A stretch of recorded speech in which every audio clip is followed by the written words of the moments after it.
Donc j'étais à Hawaï, j'avais 9 ans.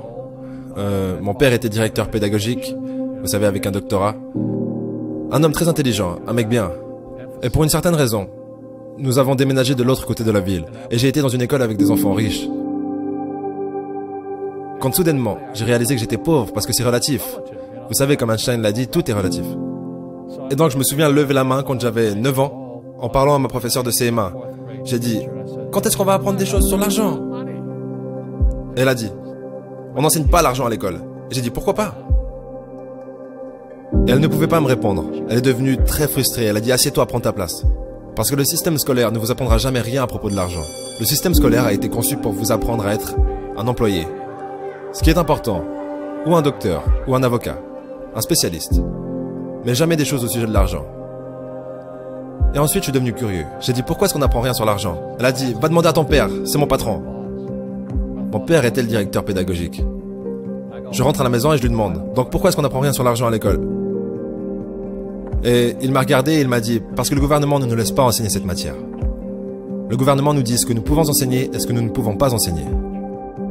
Si tu veux apprendre des choses sur l'argent, pourquoi est-ce que tu ne vas pas demander au père de ton meilleur ami des choses à ce sujet? Parce que le père de Mike est un entrepreneur. Et j'ai dit, qu'est-ce que tu es toi? Il a dit, je suis un employé. Je suis un employé du gouvernement. Il a dit, la différence, c'est qu'un entrepreneur doit connaître l'argent. Ou alors, il n'est plus entrepreneur. Et il a dit, un employé n'a rien à connaître sur l'argent. Parce que le gouvernement s'en occupera et l'entreprise s'en occupera. Donc, ça a été la fin de mes années d'école, parce que je comprenais ce qu'est un faux professeur. Un faux professeur est quelqu'un qui veut juste un travail. Et ils enseigneraient n'importe quoi. Vous savez, ils enseigneraient comment cirer des chaussures si vous les payez plus. Mais ils ne savent pas vraiment ce qu'ils enseignent. Et dans la vie, l'une des choses que je suggère aux gens, vous devez trouver un vrai professeur plutôt qu'un faux professeur. Et un faux professeur, c'est quelqu'un qui ne fait pas ce qu'il enseigne. Et un vrai professeur fait ce qu'il enseigne tous les jours. Donc mon comptable. Malheureusement, les pauvres, comme ça l'était dans la Bible, je ne suis pas vraiment religieux, mais les pauvres seront toujours parmi nous. Parce que ça commence là-haut. C'est dans leurs mots. Et les mots deviennent de la chair. Parce que les riches, les pauvres, la classe moyenne, la pauvreté commence par une attitude fondamentale. Mais quand ils disent « je ne peux pas me le payer » ou « je ne peux pas faire ça », ils s'enfoncent. Ils deviennent ce qu'ils disent. Les gens pauvres disent « je ne peux pas me le payer, je ne peux pas faire ça, je n'ai pas le temps ». Parce que c'est une échappatoire. C'est une échappatoire. Vous voyez ce que je veux dire? C'est plus facile de dire « je ne peux pas me le payer » ou « je suis trop fatigué, je ne peux pas aller à la salle ». Quand vous savez que vous pouvez aller à la salle. Mais non, je ne peux pas. C'est vrai. Et votre père riche disait quoi? Au lieu de « je ne peux pas me le payer ». Comment est-ce que je pourrais me le permettre? Comment je peux faire ça? Vous savez, qu'est-ce que ça demanderait? Ou pourquoi est-ce que je devrais faire ça? Il dit, une question ouvre l'esprit. Une affirmation ferme l'esprit. Donc vous voyez, quand vous dites « je ne peux pas me le permettre », votre esprit se ferme. Et vous devenez ce que vous dites. Vous savez, les gens disent « eh bien l'argent n'est pas vraiment important pour moi ». Alors, si l'argent n'est pas important pour vous, l'argent n'est pas important pour vous. Je veux dire, tu vois ce que je veux dire? Je m'en fiche de l'argent. L'argent s'en fiche de toi. Vous savez, les mots deviennent de la chair. Oh, je ne serai jamais riche. Ou le préféré, les riches sont égoïstes. Ce sont les pauvres qui sont égoïstes. Si vous y pensez. Parce que pour être riche, vous devez donner quelque chose. Je dois produire des livres ou des jeux. J'achète des biens immobiliers, je fournis des logements. Je crée des emplois et tout ça. C'est pour ça que je suis riche. Mais les gens égoïstes ne produisent rien. Oh non, ce sont les riches qui sont égoïstes. La pauvreté est transmise. Elle est enseignée dans les familles. Et la classe moyenne est enseignée dans les familles. Et donc, les gens là maintenant, qui sont assis à la maison, qui luttent financièrement et sont inquiets à propos de l'argent, ou juste malheureux, ils gagnent peut-être beaucoup d'argent mais sont juste malheureux de faire ce qu'ils font.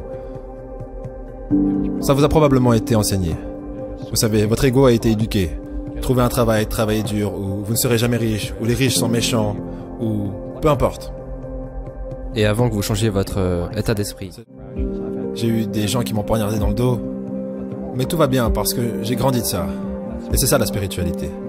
Vous savez, les gens qui ont peur de faire des erreurs, comme ils l'enseignent à l'école, ils n'ont pas de croissance. Vos deux premiers business, le business de porte-monnaie était au top et a échoué. Ouais. Et le suivant était au top et a échoué. Mais vous ne seriez jamais arrivés ici Tu n'avais pas échoué. sans ces, entre guillemets, mauvais événements. Devrait-on arrêter d'utiliser ce mot mauvais? Oui, chaque fois. Non, chaque fois que j'ai échoué, c'était genre, bien, ok, qu'est-ce que j'ai appris?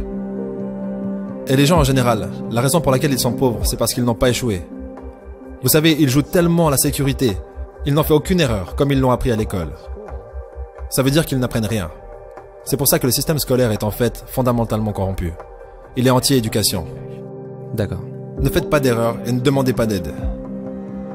Et si je n'avais pas demandé de l'aide, vous savez, j'ai mes comptables, mes avocats, mes banquiers et tout ça. Tu sais, je rentre dans le business comme une équipe de rugby. C'est boum, boum. Et en botte des culs. Vous savez, le jeu du business se joue avec des comptables, des avocats, des banquiers, et je déteste le dire, et des politiciens. Vous devez connaître le jeu. Donc ce que je dis aux jeunes, c'est, vous savez, trouvez votre jeu. Donc mon jeu financièrement, c'est le business en numéro 1 et en second l'immobilier. Et c'est pour ça que je ne paye pas de taxes. Et c'est pour ça que Trump ne paye pas de taxes. Légalement. C'est une combinaison de business et d'immobilier qui nous donne un avantage injuste sur les employés. Vous savez, Einstein a dit que l'imagination est plus importante que la connaissance. La connaissance renforce l'imagination. Et c'est ce dont la plupart des gens manquent. C'est de la vraie connaissance du business. Comme la comptabilité. Vous savez, comme les dettes, comme les taxes. Vous devez connaître ces choses. Mais ils ne l'enseignent pas à l'école, à personne. Donc aujourd'hui, quand les gens me demandent ce que je fais, ils me connaissent en tant que l'auteur de Père riche, Père pauvre. Je dis juste, je joue au Monopoly. Donc je possède des serres, je possède des grands hôtels, je possède des puits de pétrole, des cours de golf, des business. Je joue juste au Monopoly. C'est tout ce que je fais. Je n'ai pas besoin d'un travail. Je n'ai pas de retraite. Je n'ai pas besoin de retraite.